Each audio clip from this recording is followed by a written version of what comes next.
Nobody finds writers more fascinating than other writers, which could be the reason why so many plays, movies, and documentaries have been made on Truman Capote, who shot to fame in 1966 with his nonfiction novel In Cold Blood.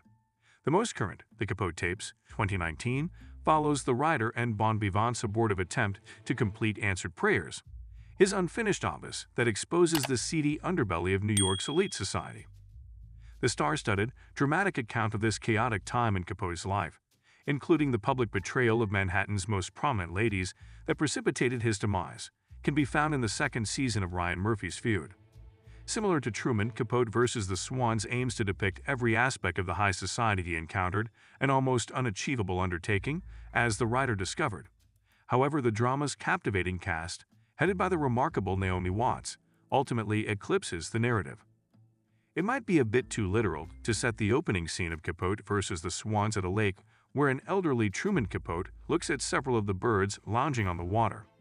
However, the title of this Ryan Murphy-produced television series necessitates this kind of operatic visual vocabulary. The topic of tabloid fodder and more subdued, and hence far more venomous gossip among the wealthy elite was what drove the author of Breakfast at Tiffany's and In Cold Blood away from the fashionable, moneyed group of society swans he was so fond of courting. The narrative practically begs to be read in a cursive headline font, or something similar. This means that Tom Hollander plays the fedora-wearing writer, who is thinking back on his losses and whether or not being banished from society was worthwhile, while lovingly observing real swans. We'll soon be transported back in time to 1968, 1955, and eventually 1975, when a shocking Esquire excerpt of a planned Capote book shocked a generation of Manhattan socialites. John Robin Bates wrote the script for this premiere episode, which is based, like the entire season, on Lawrence Leamer's nonfiction book Capote's Women, a true story of love, betrayal, and a swan song for an era. The late 1960s is when we start. With the publication of Breakfast at Tiffany's and the nonfiction book In Cold Blood, Capote solidified his status as an emerging voice in American literature, which was first recognized decades earlier.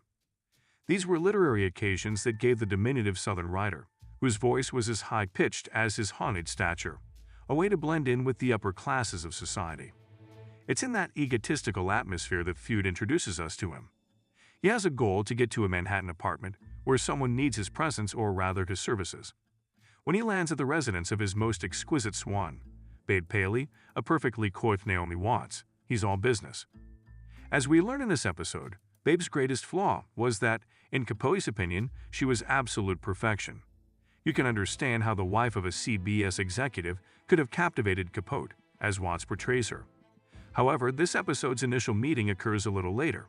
She is currently inconsolable over a completely unimaginable transgression involving her husband's philandering and a blood-stained bed thanks to his resentful mistress. This story may be too familiar to readers of Capote's incomplete book Answered Prayers, in which he had intended to record the world of Babe and her ilk, much to their dismay. A married man's wife would very certainly learn of his egregious indiscretion if the lady had sex with him, knowing she would bleed all over his bedding. "Do you think you can remove that stain before your wife returns?" inquires the mistress. Watts's Babe is horrified by the whole situation. There are guidelines. There are certain rules about how many humiliations one can take, she grumbles. Although she was aware of her husband's liaison with Happy Rockefeller, the governor's wife, this simply makes it more difficult to dismiss with arrogance. Truman does his best to comfort her, persuading his close friend that she should forget about everything, appreciate her life, and hold her late husband Bill, the late Treat Williams, accountable in a way that won't cause controversy or even a divorce. However, the scenario mostly acts as a seed for future events. Babe tells Truman, "The only person who could ever hurt me is you," realizing that she is no longer vulnerable to Bill's hurtful words. There are no words more true. Feud takes us back to the initial, fateful meeting between Babe and Truman in 1955 to explain why Babe may be harmed by a friend more than by her husband. Capote receives an invitation to the Paleys' dinner, where his charisma is evident. Being a famous raconteur, he understands just how to use the juicy rumors he has gathered for the amusement of his audience. In this instance, he finds himself at the center of a discussion concerning the function of storytellers and who gets the last say. To someone like him, a writer would always have the final say, but to other diners who trade in status, wealth, and power displays rather than words, such concessions are unacceptable. What follows is Capote demonstrating the power of the pen, or at the very least, the gift of gab. He entertains the visitors with a story about a woman who, contrary to what she told the police, did not inadvertently kill her husband because she believed him to be a burglar. Rather, she staged the incident in order to escape punishment for her crime. Gus Van Sant, the director, shoots Capote's story in black and white, archly stylizing his delivery, while Demi Moore plays the wife in question, Anne Woodward, who beautifully reenacts the several competing versions Capote spins around this well-known gossip. Bill and Babe are captivated by the story and eagerly anticipate the writer's return for more amusing excursions in the days, weeks, and years to come.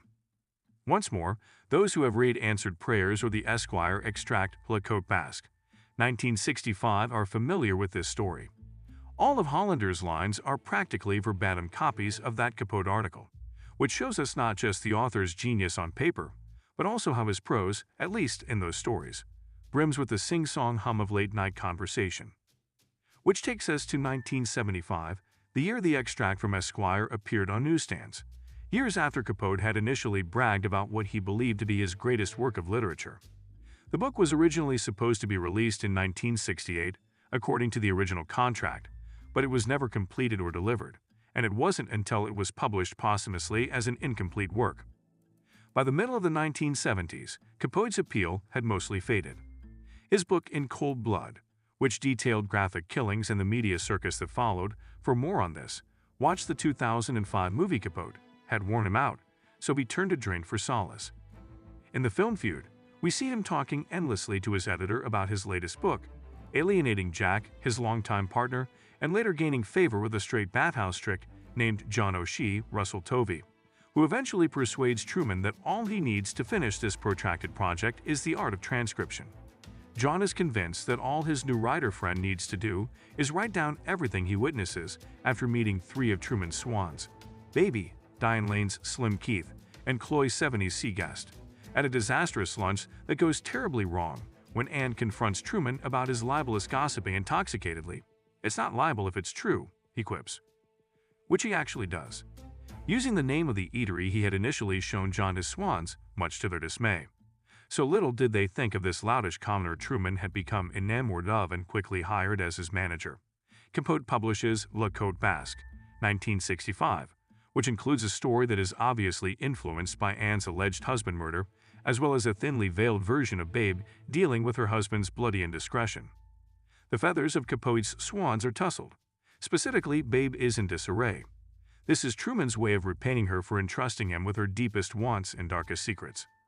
With a sly reveal that has embarrassed her twice already. Bill makes an effort to comfort her, but she is unsatisfied once more. Even though Watts presents her as completely in control of her emotions, she admits, "My heart is broken." Of course, swans paddle beneath the surface of the water, seldom displaying the effort required to appear so confident. This results in another encounter between Babe and Slim on the Cote Basque, with the former attempting to divide the swans and exact as much revenge as possible on this homosexual court jester. She is the one who makes the most startling disclosure of the episode, and committed suicide before the Esquire piece was published. Better dead than to have to cope with the consequences of Capote's defamation.